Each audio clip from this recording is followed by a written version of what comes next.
Yo, so for this one, we're gonna show a simple classification just to show the power of trexdiff, because what's the point of writing your automatic differentiation library if you cannot do any classification or any machine learning for that matter. So we're gonna start by getting some data. So what we're gonna do is a 2D classification, and we're gonna generate some data first. So first things first, we have two classes. We have, let's say, 30 data points, and we'll set some seeds so that we can reproduce it. So our axes are gonna be some multivariate normal, and we'll start at say -1, -1, with some noise, so we have a standard deviation, and I'll actually draw what we're trying to generate. So we'll have some data points here from one class, so this will be class A, that'll be like here. We'll then get some other data points from class B, we'll put those here like this, and then we'll have more data points from class A up here, and then effectively the boundary is going to be like this, where class 1, this is class 1 up here, this is class 2 in the middle here, and this is class 1 again down here. And so that's what we're going to try and do in code. So let's get to it. First of all, we're going to have one of them at -1.5, 1.5. We'll have some noise. We need a covariance matrix here for a multivariate normal. We'll say that's the noise standard deviation. We're not going to have any cross terms here. Don't need them. And we need n of those data points. Let me just go, yeah, that's fine. Then we're gonna copy this, and we're gonna have class 2 at 0, and this is gonna be same standard deviation, just at a different location. Then we have 1.5, 1.5. Once again, we have our class 1, and actually whilst I'm at it, I might make it even more complicated, and I'll add another class 2 up here, just to showcase the fact that that doesn't really change the later on code. So we've got 4 of these spaces. Okay, so we'll put this at 3, 3. Here we go. That's a 3, 3. Same standard deviation everywhere. I could probably make this into an array, but that's okay. Then for y's, we're basically stacking 1s and 0s, so we'll stack 1s and 0s. This is, we have 1s, then 0s, and 1s and 0s, so 1s, then 0s, then 1s, then 0s. And let's plot our data. So we're going to scatter our axis of 1, and I need to run this first actually. Is my kernel broken? It's working, except I need my plotting library. Good. I make like this. Okay, so that's a data point. Now we just need some colors. I'm gonna also get a grid, and I will get some colors. For colors, I'm gonna do this. I'll just get a default color map, for which we need matplotlib, and we're gonna get RC params of this. This is just gonna be the color, and we'll say C is colors, or C map in this case. Hang on, let's make sure. Okay, so I just need the colors of basically, this should be good enough.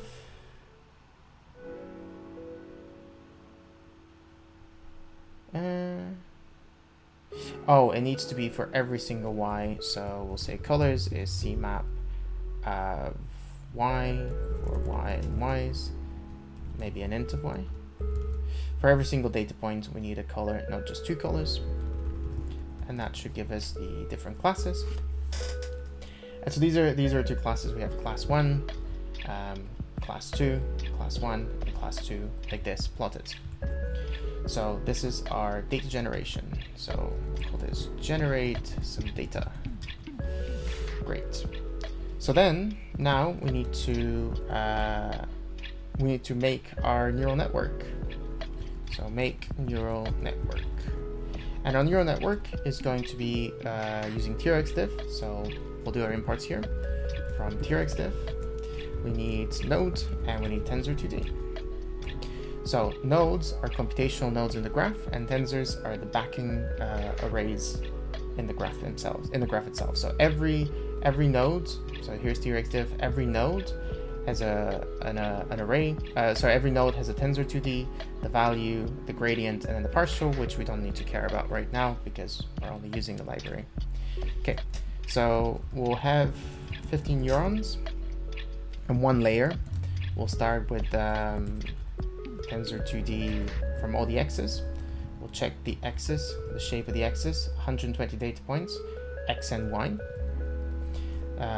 Then we have y, which is tensor 2D from the y's, and we'll just reshape that to -1 and 1.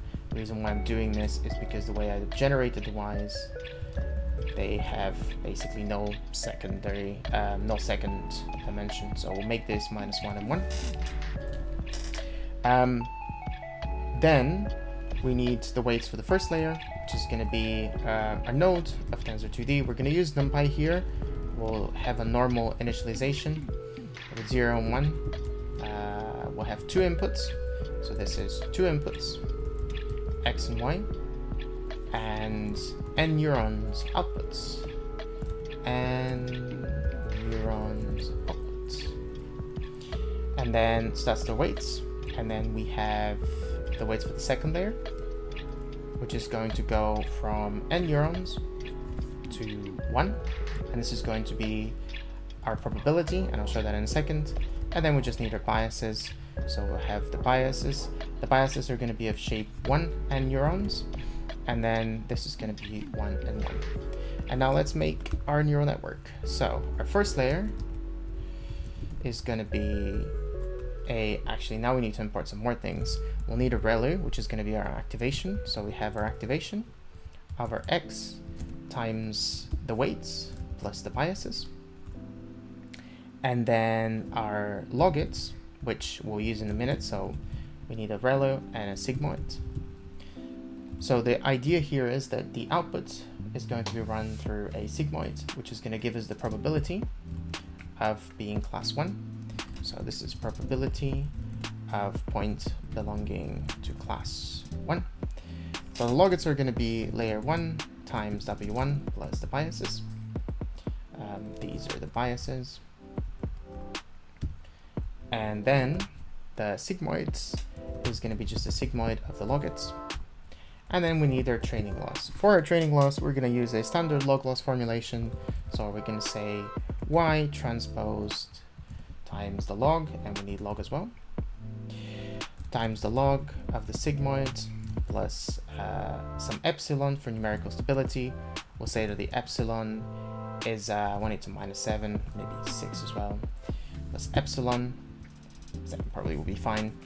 We can change that later, plus 1 minus y transpose times the log of 1 minus the sigmoid plus some epsilon. So that's a standard log loss formulation. We didn't run the imports. Oh, we can't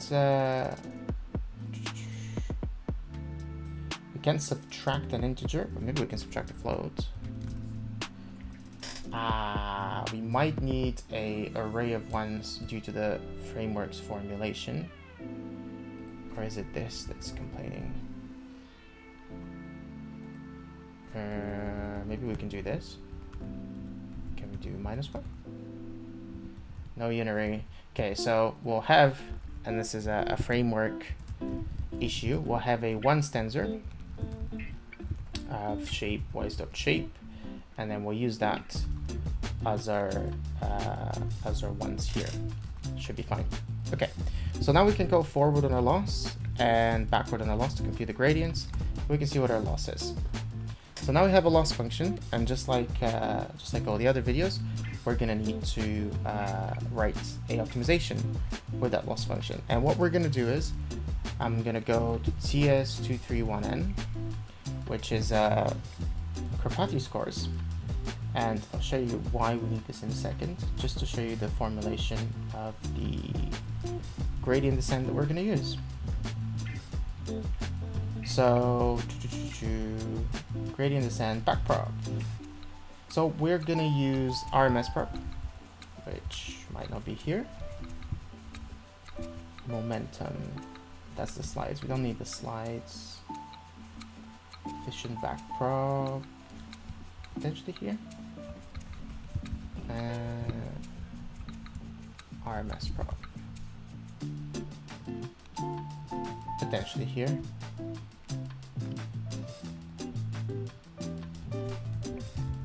So we're going to use RMS prop, which is this, to optimize our model. For RMS prop, we need a couple of parameters. We need a learning rate, we need a decay rate, and we need some cache in all of the things that we're optimizing. So for weight that we're optimizing in W0, W1, bias 0, and bias 1, we're going to store the cache as a tensor to the zeros, and this has to be the size of each of these. So actually, I think this is the shape we want, so we can just use .val.shape. Potentially, I also have w.shape. I do not. And start this because it's an argument. And so for each of them, we're going to save.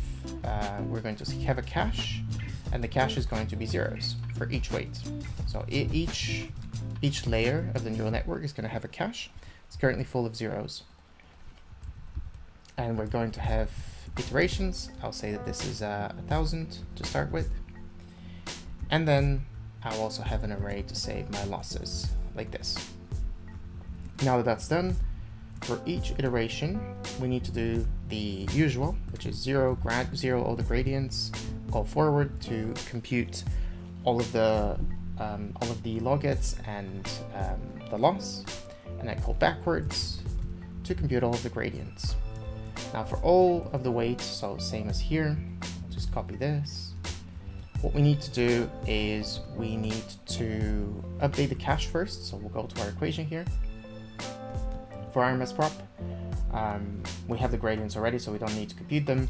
We have a decay rate, so that's the cache is going to be decay rate times the cache itself, plus 1 minus decay rate, times, and you'll see here, it's dx squared. Actually, this isn't usually, there needs to be a normalization here that isn't in this. I wonder if it's here. Yeah, okay. So decay rate of the gradient squared. I remember this usually being divided by n. I wonder why this isn't. Okay. Y minus cache, that's fine. Maybe I'm misremembering. Okay, so 1 minus cache times the gradient squared. We'll wrap this like this, just in case. And then we'll say that the value is equal to the learning rate times the gradient. This is the second equation here. Times divided by the square root. So the cache squared plus some number for numerical stability. And then we'll say that our losses are the value of the loss, and for every 10 iterations, we'll print the loss. Iteration AI loss is losses of -1 and something like this. Let's see, we have an issue tensor 2D only supports scalar components. That was meant to be a squared. And of course this is iter. And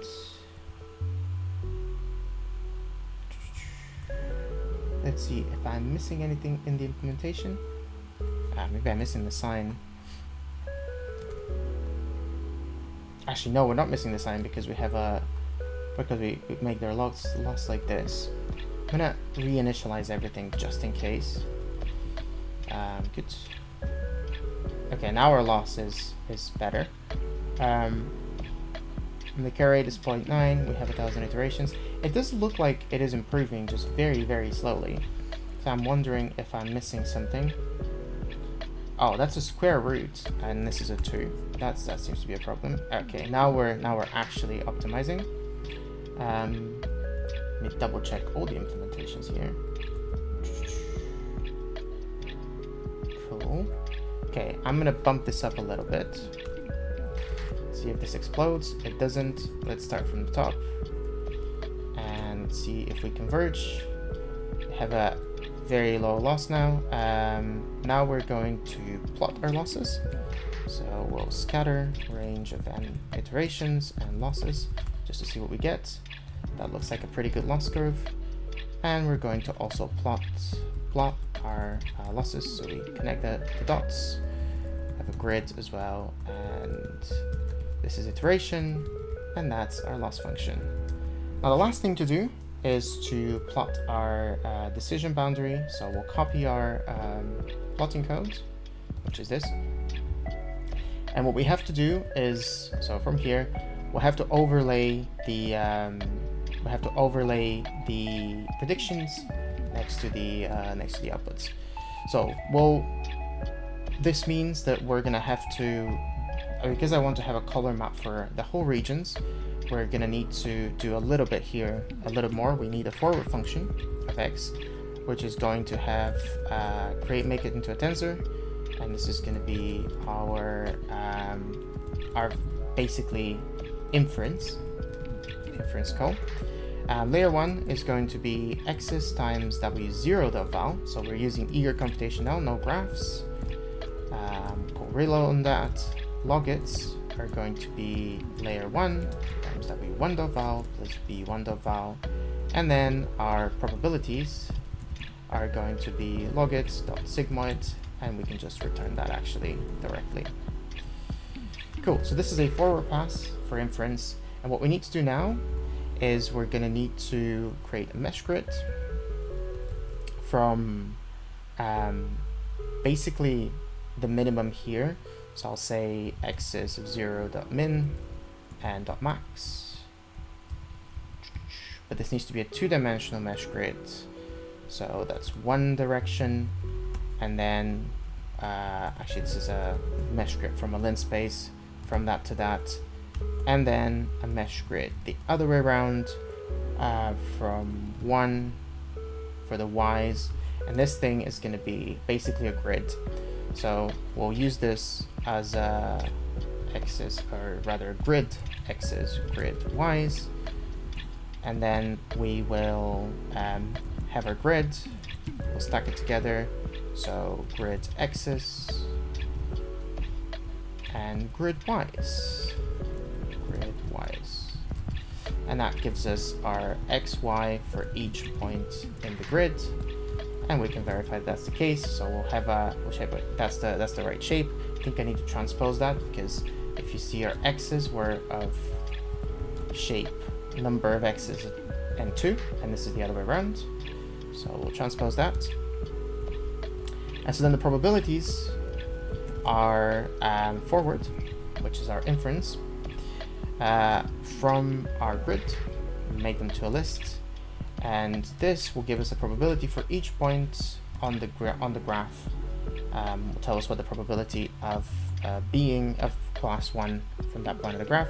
So we'll make them into ones if it's greater than 0.5, L0 for each y, for each x in probabilities, for each p, I should say. This is not an x. For each p in our probabilities, again, for each probability, we need to do double indexing to get the value, so that's why we have this. Cool. And now we need to reshape this into the right shape. The grid x's are of shape 50 and 50, so we'll need to also reshape this into that shape. So ypred dot, I'll actually make it into a array and then reshape to grid x's dot shape. And now I just need to make a decision boundary display, and we'll take this from matplotlib. Decision boundary display. This is what we're going to do. This is a decision boundary display, so we'll take this. Actually, not matplotlib. This is from some scikit-learn. Is what I mean. We'll use this decision boundary to display our decision boundary. I'll take this. X0 is grid x's, x1 is grid y's, response is our predictions, and then we're gonna plot. We'll use a magma C map, color map, and we'll reduce the alpha a little bit so that it's not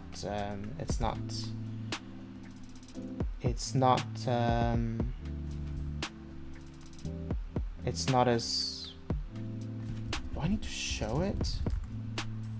No, it's somehow doing it on another plot, surprisingly. Potentially if I do this, now it's on one plot, but it's not actually plotting response wise.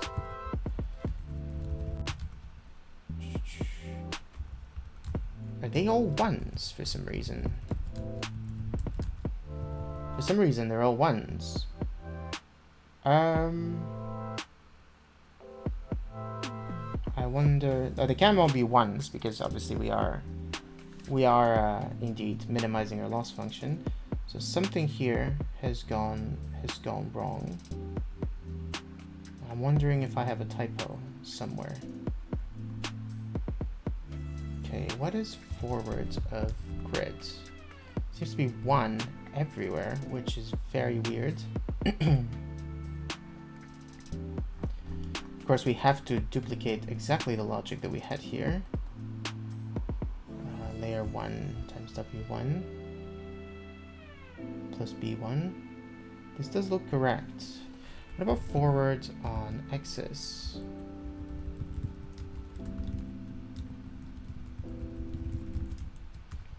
Is this, are they all ones?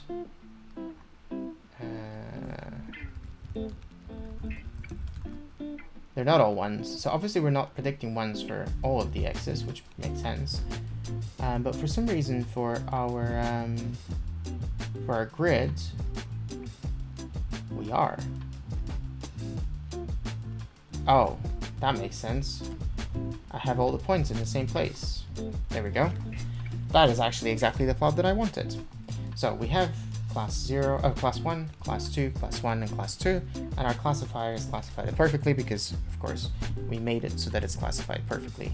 Now let's try and mesh these things together a little bit. So I will put these a little bit closer together, and what we should get is something we can't perfectly classify. Actually, we can still perfectly classify it. Let's put them even closer together.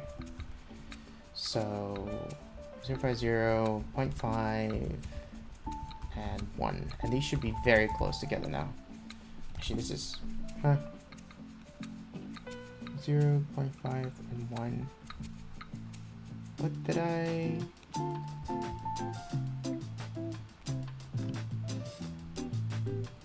I wonder what... So these were equally spaced, and I said these goes towards 0.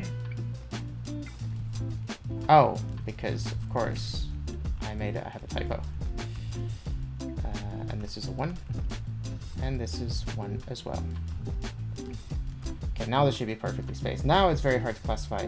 I wonder if it isn't too hard to classify, actually. I could have probably just played with the with this instead. Okay, so now it's a bit harder to classify. Let's try and run the training again. The network, you'll see our loss will be higher here, and we're still converging, although it is a more difficult task. And now you see that it's not as easy to classify. We still have two regions of orange and a region of blue in the middle, but it is a bit harder because they are overlapping, and the loss function also isn't exactly 0. And that should be it. Two parts to this that are interesting. Defining the neural network like this, declaratively. This is a goal of the framework. For a bit of a discussion, currently it is slightly annoying that we have to define the ones like this, and the fact that all of the nodes have a tensor. This is something that I'll be thinking about changing next week. And then the second thing that is slightly annoying is that inference means you have to actually redefine the whole thing, just so that you don't end up doing any graph math, and any graph construction, and you just use the tensor values. Of course, you could just convert this to NumPy in the end of the day once you've done the optimization. Otherwise, grading descent works as expected. You do have to call forward. This was a design decision. You have to explicitly call it, although backward could also potentially call forward as well. And that will be it for today. Quite straightforward 2D classification, and I'll post the link in the comment.